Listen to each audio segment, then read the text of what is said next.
Good morning. I hope your Wednesday is going well. Next Monday will be different than the previous weeks because there's no problem set, no quiz. Next Monday, at 1:10, class presentations will happen. So I really look forward to your presentations. I know they're a little earlier this time. Sorry about that, but I think they'll be cool, and I think it should be pretty fun. If you have questions on anything, let me know. But next Monday at 1:10, make sure you're there on time, have your paper ready to turn in, you'll give your class presentation, and be good to go. The weak acids lab that we did this week will also be due. Sorry, I'm easily distracted by students. I think we'll drop that back on. You'll also turn the weak acids lab that we did on Monday and stuff. So I haven't looked at your exams at all. I'll be honest, something else has been going on in my world. But I'll have them back to you and stuff on Monday, definitely. Questions on any of that kind of stuff? All right. We have one more type of equilibrium constant to look at, and it's another one that's pretty cool. Well, cool. We looked at Kas for acids, Kbs for bases, Kps for gases with pressure and stuff like that. And now we're going to look at a K which is specific for solubility, and it has to do with precipitation. And acids and bases really, really important, but honestly precipitations are too, because it's nice to know when you're going to see solids and when you won't see solids. So if you want to make sure everything dissolves, you can make it dissolve. On the other hand, if you want something to precipitate out because it's a carcinogen, because it's an environmental problem, you can make that happen too. So we're going to look at precipitation. And precipitate is just a chemist's word for making a solid, all right? So if you see a solid appear, you're seeing a precipitate form. When a solution containing iodide ions is added to one containing lead 2+ ions, a precipitate of lead iodide forms. This precipitation reaction occurs because lead iodide is an insoluble ionic compound.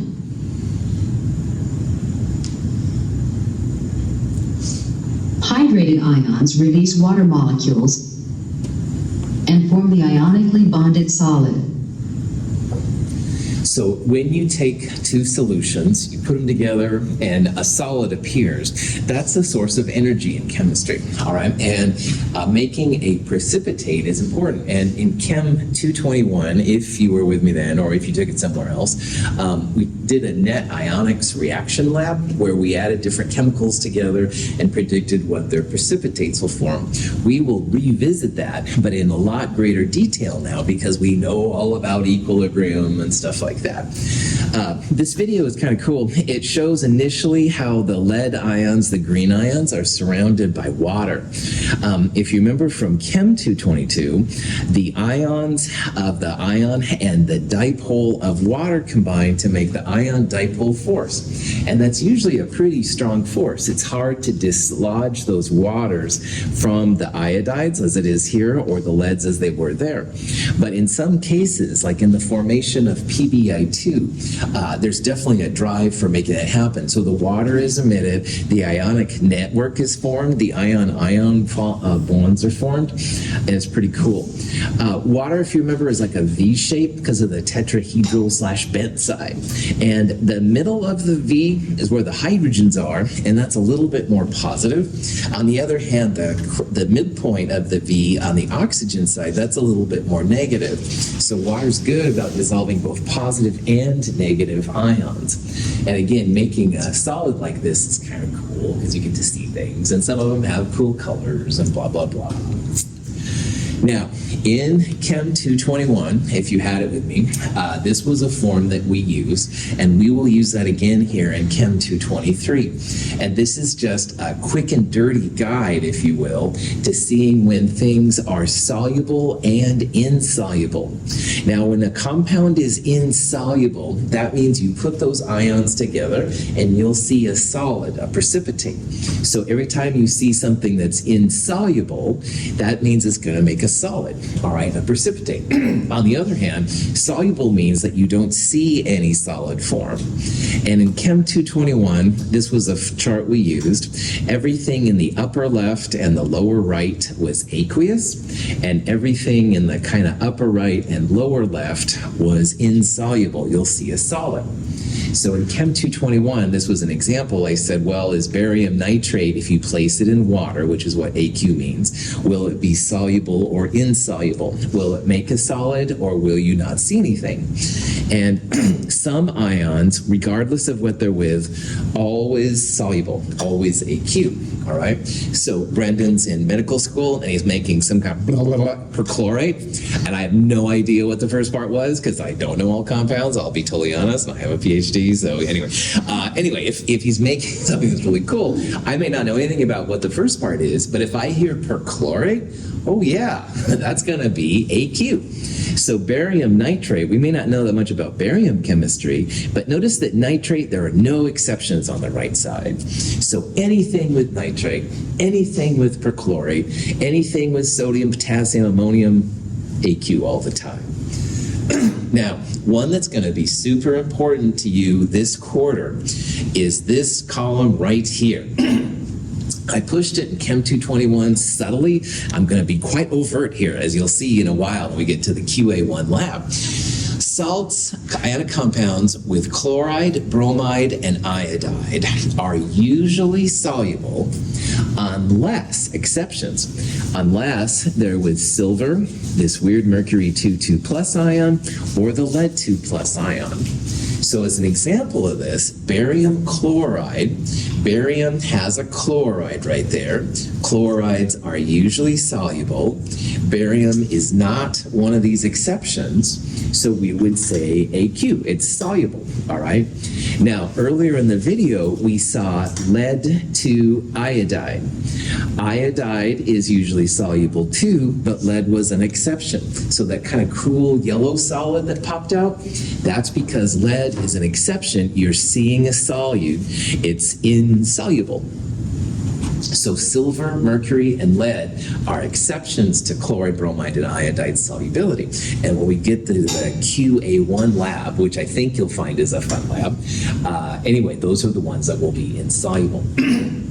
Another one that pops up a lot is barium sulfate. Now, if you place barium sulfate in water, the question is it soluble or not? Most sulfates are soluble as well, but there are some exceptions. And for whatever reason, barium sulfate pops up quite a bit. So barium sulfate you would write as a solid. It's not going to dissolve in water. If you had, say, magnesium sulfate, well, sulfate is usually soluble. Magnesium is not over here. Then you would write MgSO4AQ, all right? But if you've got lead, strontium, barium, those are going to be insoluble. Questions? Okay. Now, in Chem 221, that did the job, all right? And if you look up chlorides, chlorides are almost always soluble. Sodium is not an exception. And sodium ions, always soluble, no exceptions. But when I was in Gresham High School, and this was before the internet, used to hang out at McDonald's sometimes after the football games. Woohoo! I lived an exciting life. But anyway, they had salt shakers on the tables at the time, and it was a big joke with my friends. They'd go to the bathroom or order French fries or whatever, and we tried a whole bunch of salt in their drink, their Coke or whatever. Don't get any ideas, Donovan. I see you looking. All right, this just shows what a juvenile I was, excuse me. Anyway, sodium chloride dissolves a lot in these solutions, all right? You stir it up, the salt goes away, the friends don't know it when they come back, all right? However, once in a while, for whatever reason, we would add so much salt, we'd like empty all kinds of shakers. Finally, the sodium chloride wouldn't dissolve. So our cheesy little Chem 221 list of salts works pretty well most of the time. But maybe we want to know when it doesn't work, like there is like a threshold. So sodium chloride takes a lot, but you can make it so that it doesn't dissolve anymore in water. You've exceeded the water's capacity to dissolve it. And that's what we're going to talk about in this section. And even compounds like sodium chloride, which is about as soluble as you can get, even compounds like this, there's a threshold, and then you have to stop. So if we're going to write an equilibrium with a solid breaking up into ions, the solid is always a reactant and the ions are always products. So for NaCl, if this is an equilibrium, and believe it or not it is, this is how you'd write it. And then, When a small amount of sodium chloride is added to 100 grams of water, it dissolves. If we add more and more salt, eventually no more can dissolve in this amount of water. The quantity of salt dissolved in this solution, about 35 grams at room temperature, is a measure of sodium chloride's solubility in water. so even compounds like sodium chloride do get to the point where they don't dissolve in the liquid anymore, all right? And in this video, it said it was about 35 grams of NaCl in 100 milliliters, and that's a pretty heavy amount of NaCl you'd have to add, but there is a limit, okay? So solubility for chemists is that point that where you go from the solution keeps dissolving the compound until it can't dissolve the compound anymore. You can think about solubility as like a precipice, and that's where the solid begins to form. It's a threshold between not having any solid and having a solid, all right? Once you go past the solubility point, then you start to see lots and lots of solid. And yes, solubility has a temperature dependence, which we'll talk briefly about. All of these things play into what's going on. Now, chloride, bromide, and iodide, like I said, usually AQ. But man, when they are with silver, lead, and this mercury 2,2 plus ion, that's when they make solids real easily, all right? So this three set of metals is called the silver group. And historically, they were called the silver group because they reacted pretty similar to a lot of different compounds. So if you add chloride to these, they make insoluble AgCl, PbCl, etc. If you added bromide, it would be AgBr, PbBr2, etc., etc. So these three compounds are considered quite insoluble because it doesn't take that much to make the solid precipitate, all right? It takes very, very small amounts to see a solid. Sodium chloride, you have to dump it in there basically to see any solid, but with these three, much easier. This is what it looks like with a super fast, high magnified camera. This is silver chloride. This was the white solid in Chem 221 with the unknown chloride titration. If you remember it, fine, or if you... When moderately concentrated solutions containing silver ions and chloride ions are mixed, the resulting solution is supersaturated with silver chloride. A precipitation reaction occurs until the system reaches equilibrium. In this model, the red and white molecules are water. Chloride and silver ions, gray and green respectively, are in solution. When they encounter each other, they bond and bind with other silver chloride molecules that have precipitated from solution to form the solid. Remember that even with small amounts of water and stuff, you have 10 to the 23rd of these crazy things running around. And the fact that the silvers and the chlorides can find each other is just amazing.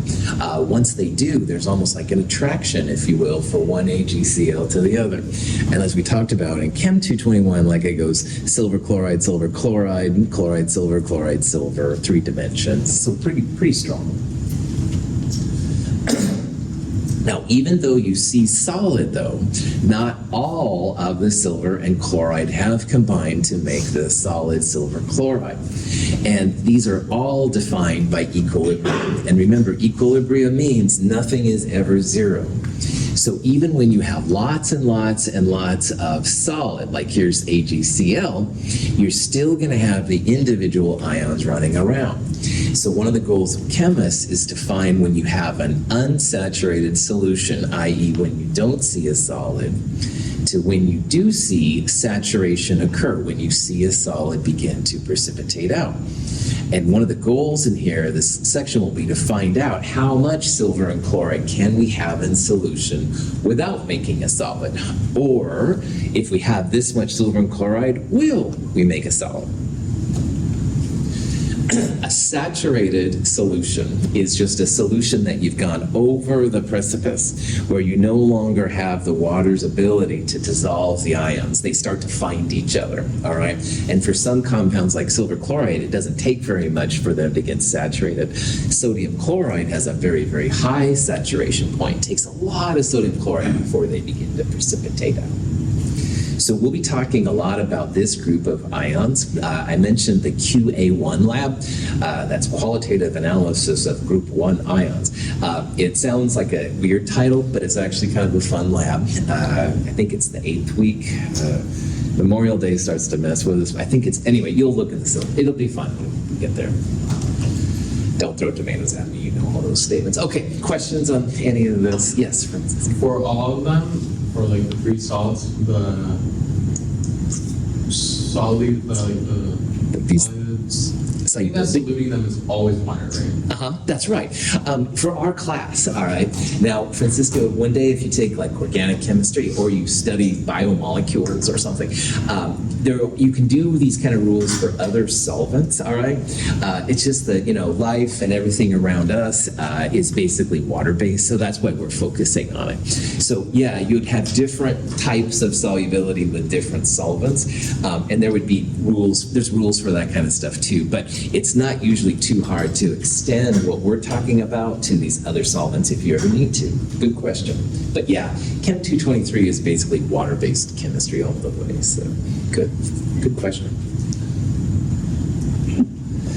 All right, so this is actually a reaction that's been studied quite a bit. And people have studied the point where silver and chloride come together to make silver chloride. And when they have silver chloride solid in the solution, it doesn't dissolve, there's still some silver ion. And this ion concentration, 1.67 times 10 to the minus 5th moles per liter. Is that a big concentration or a small concentration? Small, yeah. Like in lab this week, we were using like 0.2 molar sodium hydroxide, roughly, I think, something like that. 0.2 is a 10 to the minus 1, and this is 10 to the minus 5. So this isn't like a big amount of silver ion, but if you had a solution of silver that was 1.66 times 10 to the minus 5, just a little bit under that, you would see silver chloride precipitate, all right? So knowing this number, the point of saturation, is important when it comes to knowing about when solids form and when they don't form. Now, the solubility of silver chloride is that point where you go from not having a solid to having a solid. And that's what this number is right here for silver. It's the solubility, all right? The chloride in silver chloride would be the same number, all right? Because if the silver ion comes off at this amount of moles per liter, chloride will come off at the same thing. Because silver and chloride, when they break up, they make 1 silver, 1 chloride. So all the stoichiometry thing still applies. So this number has been studied. They use something like our Spec 21s that we used in Chem 223 to figure out that kind of number. And this number and the chloride number would be the same in this case. That's how much silver and chloride you have dissolved in the solution, even when the solid is formed. So if those concentrations are both 1.67 times 10 to the minus 5th, chemists can obviously think about equilibria with these kind of pieces. So for this reaction right here, the equilibrium constant K, and it's moles per liter, that's why the Kc is there. Kc would be silver ion times chloride ion. Why is there nothing in the denominator? Because it's solid. Solid, that's right. Solids and liquids always pulled out. So the K for this reaction right here would be the silver ion times the chloride ion. We have the value for the silver and the chloride.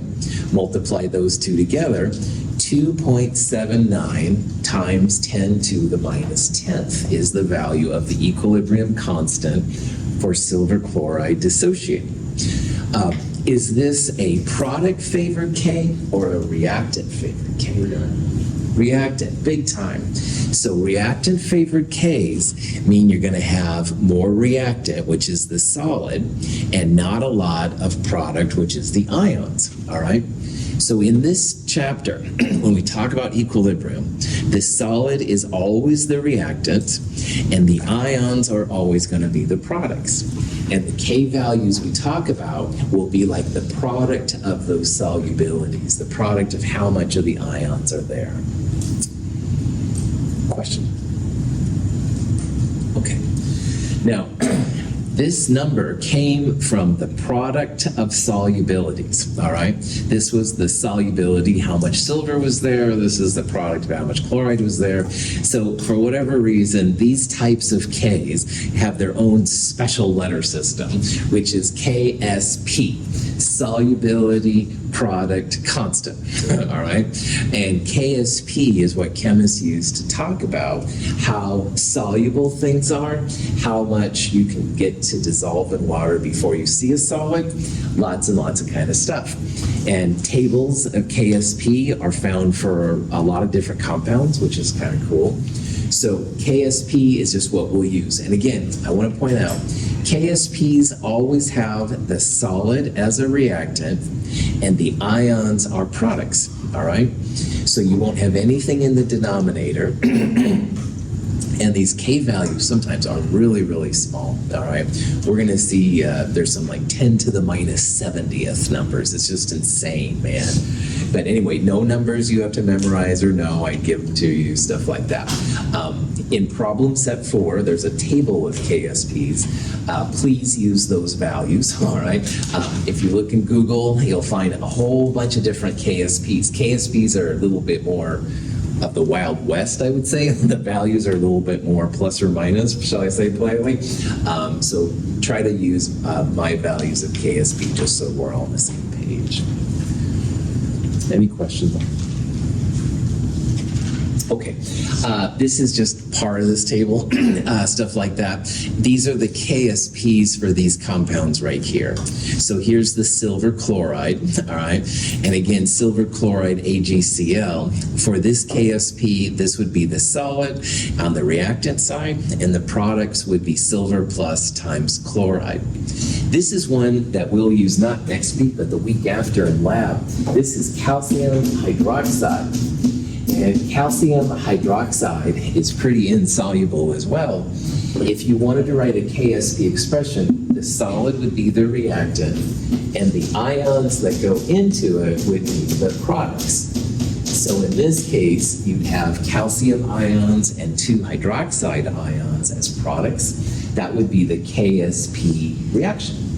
And the KSP, that 5.5 times 10 to the minus 5, that comes from the fact that you take calcium ion times hydroxide ion squared, okay? So that 5.5 times 10 to the minus 5 for calcium hydroxide, that comes from the fact that you're having the solid as a reactant. The ions that go into it are the products, so 1 calcium 2 plus and 2 hydroxides. And then the KSP would be the calcium ion concentration times the hydroxide ion squared, nothing in the denominator since it's a solid. Yeah. If the KSP is product favored, does that mean it's more soluble? Yeah, if it's product favored, if you had a K that was greater than 1, then that would mean you'd have more ions than solid, and that would be just super water soluble. Yeah, so I've never seen it used, but you could have a product favored KSP for sodium chloride, for example, that would be done. Honestly, Francisco, the money makers for this is usually for the ions of things that don't dissolve. People want to get rid of them, but in theory, you bet you could do something like that now.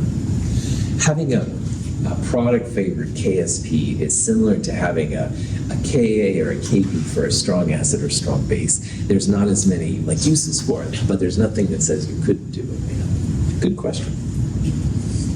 Other questions? Okay, here's some different minerals and stuff like that they come from, which is kind of a fun thing and stuff, so. When solid lead chloride is added to water, a small number of ions are released into solution. Those ions can reattach to the solid, while other ions can dissolve. A state of dynamic equilibrium is reached, in which the concentrations of ions are constant, and can be described by an equilibrium constant expression. Lead in the 70s was kind of a bad element because it made paint sweet and a lot of kids would eat it, I guess. And anyway, so lead for a while had kind of a bad rap. Anyway, I'm not going to comment more on that, but this is an equilibrium with lead 2 chloride. So PbCl2 is the solid, lead 2 plus and 2 chlorides are the products. And the KSP, again, much less than 1. Back to Francisco's comment, most of our KSPs will be much less than 1, but you could have Ks that are greater than 1 totally. Ks that are less than 1 mean you have more solid than the ions at equilibrium, which is what we'll be looking at most of the time. So if I said, well, is this one reactant favored, product favored? Well, K is less than 1 reactant favored, and that by default means more solid. So this little video right here shows the PbCl2 down here, the ionic lattice. But what I do like about this is it shows how these are very dynamic systems, like all equilibrium. So some of the PbCl2 breaks up. You end up with the chlorides that are green and the leads that are white, but then some of those reform on the crystal lattice too. So it's back and forth, back and forth.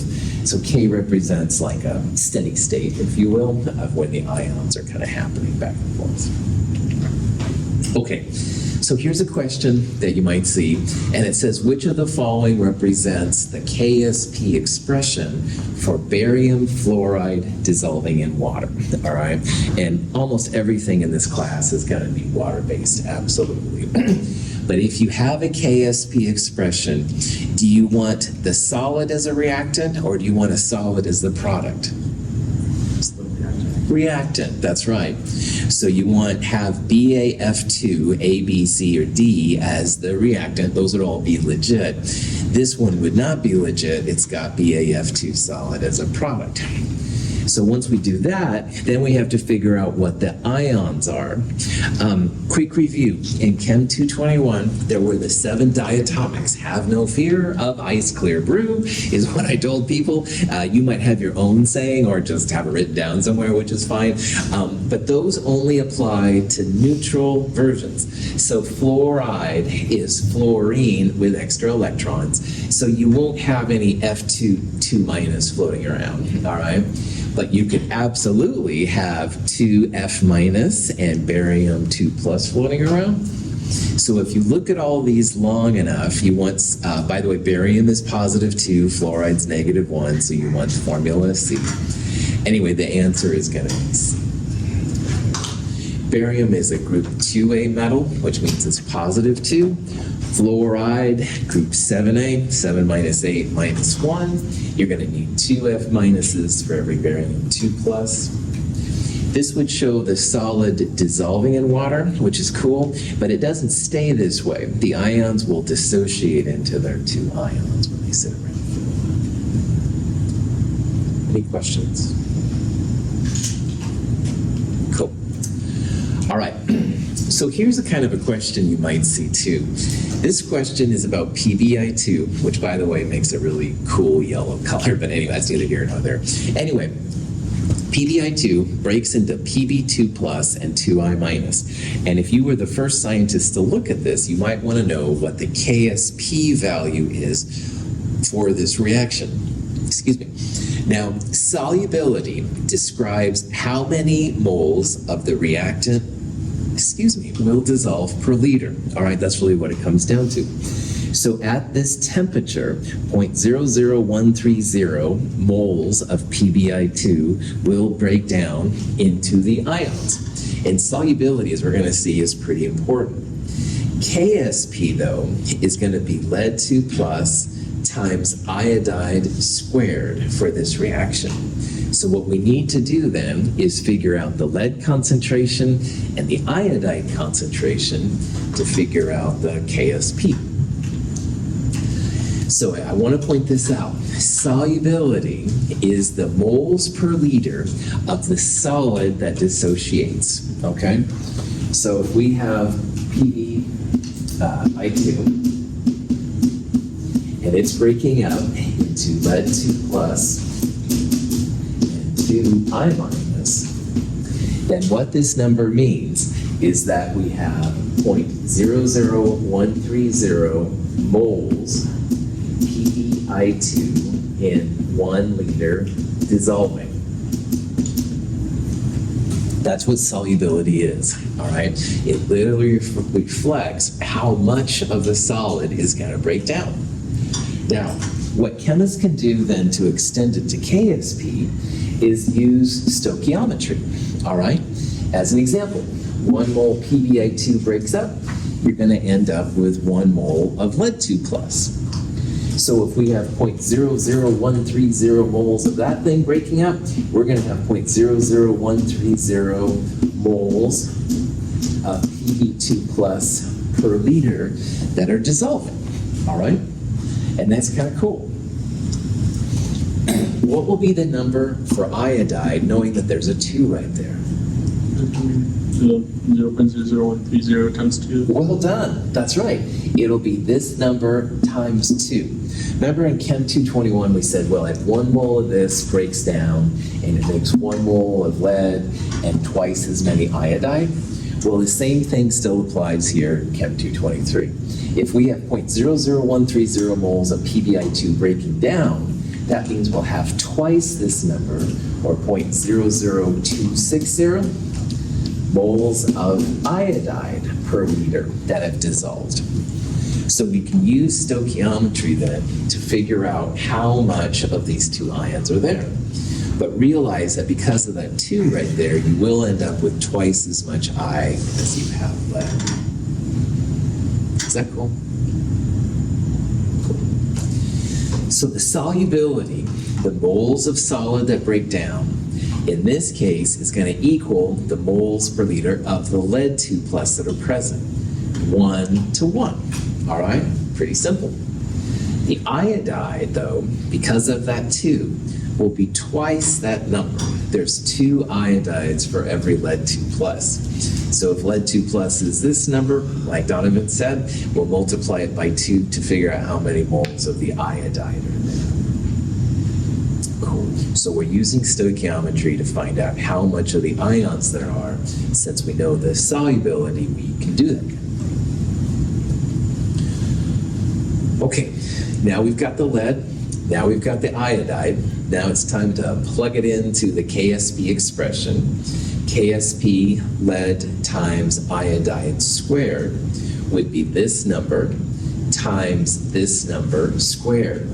But before we do that, I want to show you a little trick that'll help us later on.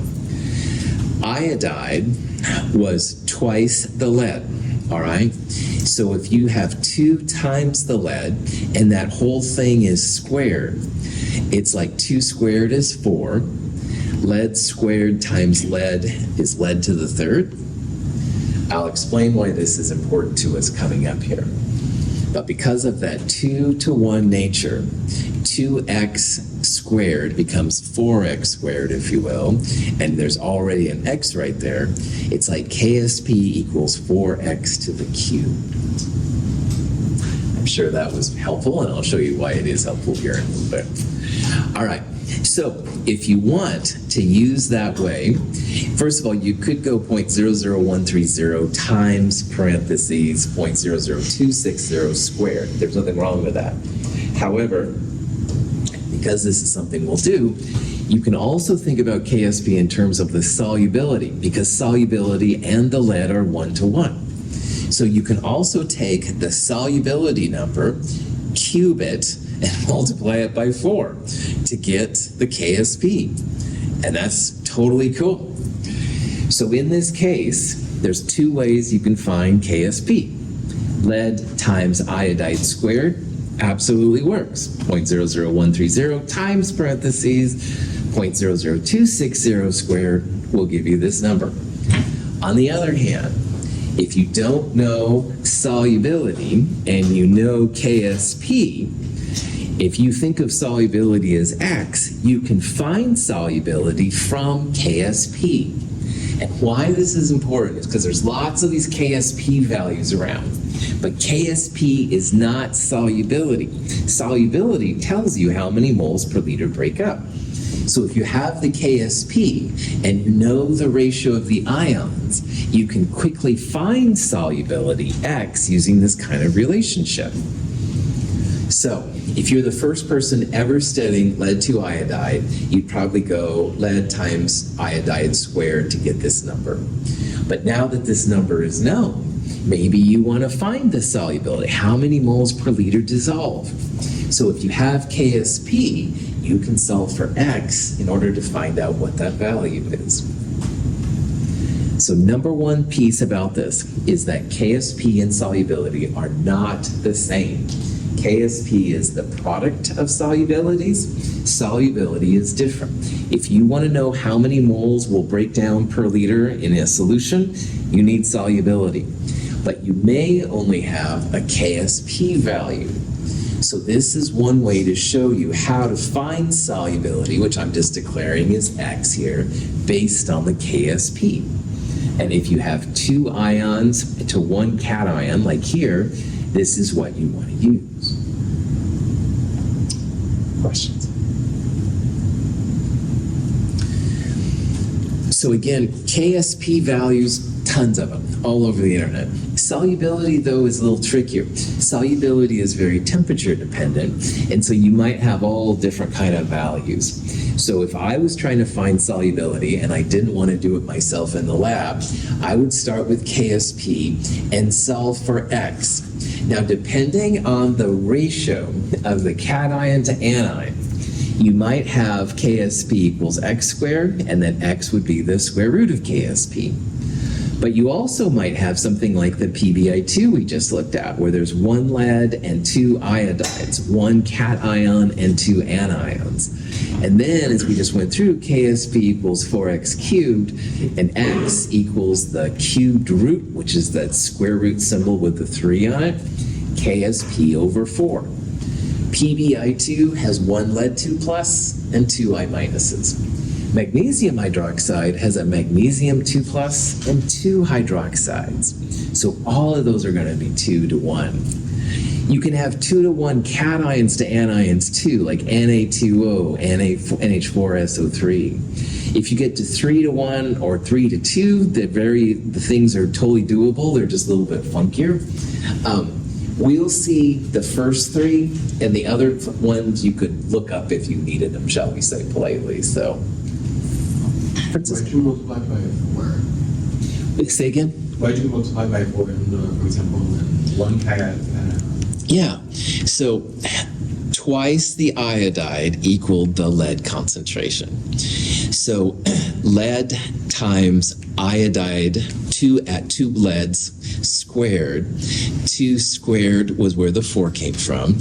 And you had lead squared times lead. That's where the cube power comes from. It's kind of weird. All right. And I'm glad you asked, man.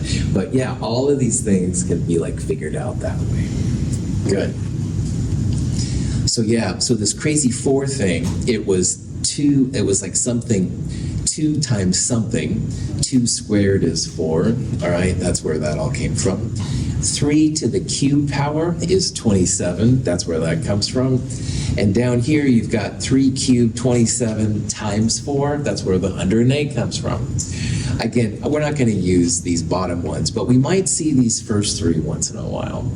And again, KSPs are all over the internet and fairly well done. But if you want to find solubility, how many moles of something breaks down, that's when you've got to solve for X. And so that's why these things can be kind of helpful. Let's look at some examples. So here's an example. We've got some copper 2 phosphate, and we want to know how soluble it is. What's the solubility? All right. Well, first of all, we need the formula of copper 2 phosphate. Does copper 2 mean that it's 2 coppers, or does that mean the charge on copper? The charge. Charge, right on. So copper 2 is copper 2 plus. Phosphate, I'll tell you, is PO4. What's the charge on phosphate? -3, good. So when you combine these together, it's Cu3PO4 2. You have to have the positives and the negatives match. 3 times 2, common denominator 6. You'll need 3 coppers and 2 of those. So in this equilibrium, this is in equilibrium with the ions. You'll have 3 copper 2 pluses and 2 phosphate ions. Solids always on the reactant side, ions on the product side. And so this one then, if we were to do a KSP will be the copper 2 plus cubed times the phosphate 2 minus, 3 minus, squared. So we can look back on this chart at this point. We have 3 positive cations and 2 negative ions. So KSP, if you do all the math, 108, x to the 5th. Oh boy, just what you wanted to do. Now, solubility is what we're after. We have a KSP. So x is going to be, first of all, KSP divided by the number, 108. Now, we need a 1/5 power. You can use on your calculator caret 1/5 in parentheses like that. That's the easy way to do a 1/5 power. So if you do that, which is pretty ugly, this is again where your calculator helps out, all right? 1.7 times 10 to the minus 8th moles per liter. So we went from a KSP to a value of solubility X using these values. And again, this is something we would look up. We would do this quizzes or exams, but you could if you wanted to, all right? Oh, empowering students too long. Don't throw tomatoes at me. Questions on the process? Okay. This is the opposite way. We have a solubility for magnesium carbonate. Magnesium carbonate is MgCO3. Solubility is the amount that dissolves. One solid that breaks up will make 1 magnesium and 1 carbonate. So KSP here would be magnesium ion times carbonate ion, or X times X. So here KSP would just be that number squared, solubility squared, 6.8 times 10 to the minus 6. Cool. Questions? All right. This is the kind of question you could see, although you won't bet.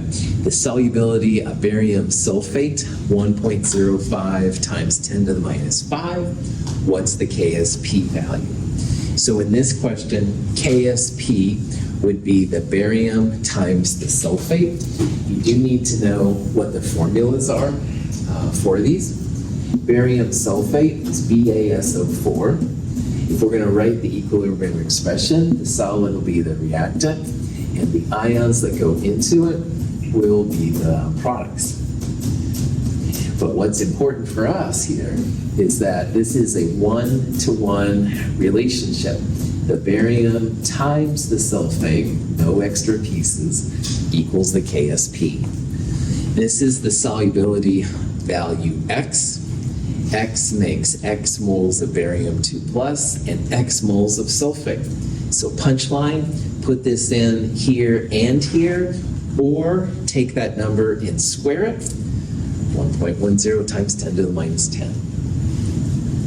So in this case, where we had a 1-to-1 ratio of cation to anion, we just took that solubility and squared it to find the KSP value.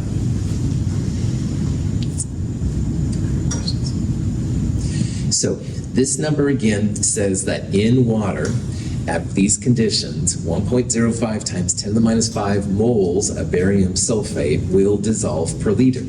If you go 1.06 times 10 to the minus 5, you're going to see a solid. But numbers less than that, you won't. KSP is the product of the solubilities. That's where that KSP thing comes from. So in this case, it was solubility times solubility, or solubility squared, which led to KSP. So KSP and solubility are different. There's a lot more you can do with KSPs than just solubility, but with solubility, you're kind of limited to either applying it in a practical sense or applying it to find a KSP. Any questions? Okay. Mercury is another big bad ion on the periodic table. Don't have to tell you probably about that. Hg is a fascinating ion. It exists as mercury plus 1. It exists as mercury plus 2. But more often than not, for reasons that I even don't understand, it exists as 2 positive 1 ions connected. A diatomic positive ion system. It's how I would best describe it. And I've tried to read these papers about how they're using quantum orbital mixing to understand it, and I'm not convinced. If you can't explain it to a kindergartner, which is basically where I am most days, then you shouldn't be able, it doesn't sound right. So for whatever reason, mercury 2+ is real common when it comes to ions. Kind of fascinating. Anyway, there's many different versions of mercury, but this is very common. This KSP, 1.1 times 10 to the minus 18th, notice how the mercury 2+ is like its own thing. You wouldn't want to call it mercury plus squared because this is that diatomic version. So mercury 2+ times chloride squared. Now, I said that KSP has other uses besides solubility, and this is one of them.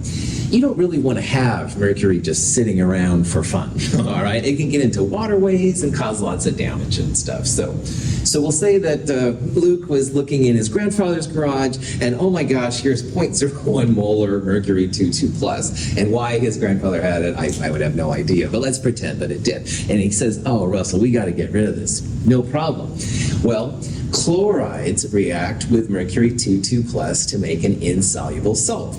Pouring these solutions down the drain is not a good idea because it gets into the water and the fish, and you know how I feel about the fish, all that jazz. However, if we can get it as a solid, we can filter off the solid, or we can decant, which means pour the liquid off the solid, and hopefully lower that mercury concentration way down. So let's say we wanted to add a chloride here to make this solid chloride so we can get rid of the solid that way. How much chloride does it take? This question really is, what's the maximum chloride that you can add in 0.010 molar without forming the solid? Like how little does it take, basically, to make the solid Hg2Cl2 precipitate out?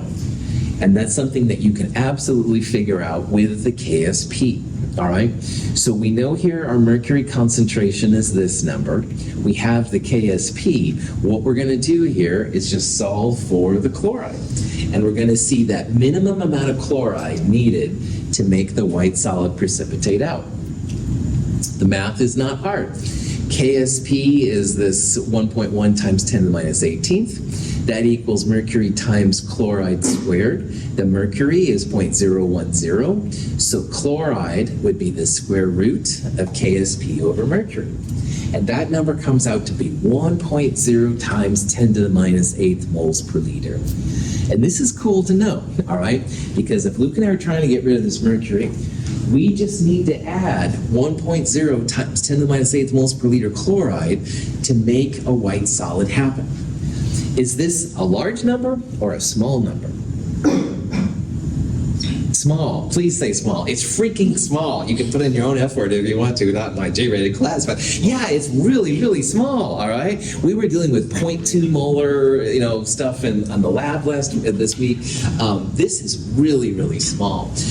You can add it from sodium chloride. You can add it from hydrochloric acid, whatever. It's not going to take a lot of chloride to make this stuff precipitate out. Whoops, I didn't do that fast. Oh, I guess I did. Questions on that? All right. So Luke and I think, yeah, this is the way to go. We don't need much chloride to make this happen. Let's add 1 mole per liter chloride. Now, when we add 1 molar chloride to this solution, adding a lot of product, Le Chatelier's principle, here we go again, adding product moves it to the left side. We're going to see a lot of solid begin to crash out. So how much mercury ion is left when you have a chloride concentration of 1 mole per liter? And we can use KSP once again, but now we're going to solve for the new mercury.